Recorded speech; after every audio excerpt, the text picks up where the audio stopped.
Hello there, you're watching Beyond the Game. I am Sabyasachi. And I am Soumick. Today we'll talk about what went wrong with Team India that resulted in their first test loss in the ongoing India vs South Africa tour.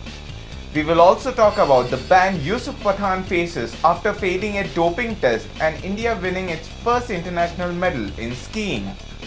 India made some bold calls ahead of the first test against South Africa in Newlands. The most noteworthy of them all was dropping Rahane, the vice captain who averages 53.44 away from home, and replacing him with Rohit Sharma who averages 25.11 and has never made a century in wides outside India. All that is bold is clearly not beautiful, as Rohit's struggles in both innings in Cape Town proved just that. India made other questionable calls as well. Picking Shikhar Dhawan ahead of KL Rahul was one such decision. Dhawan is all hands and no feet.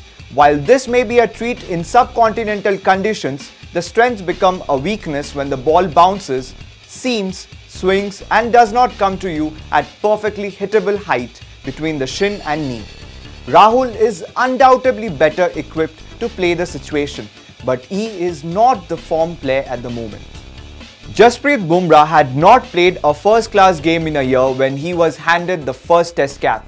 Nobody knew what he might give you, bowling the second or third spell of the day simply because he had never bowled more than 10 overs in a day in 1 year. Yet he came through with more than flying colours, dismissing AB de Villiers in the first innings and Fab du Plessis in the second, the biggest wicket on offer. His selection was a roll of dice, if the think tank were to be honest, but one that paid off richly. Contrast India's approach to selection with what South Africa did, and you have a tale of two selections that even Charles Dickens could not have written. 2 days before the first test, Dale Steyn, one of the greatest fast bowlers of all time, was told there was little chance that he would play as he was coming off nearly a year's break. And he is no spring chicken like Bumrah. And he rattled the cages in the nets so robustly that he could not be left out. But if South Africa had to play Steyn, they wanted insurance, and Otis Gibson, the coach, made the call to play 4 quick bowlers and the spinner. This was not a bold call or one made in hope, but one that came from clarity.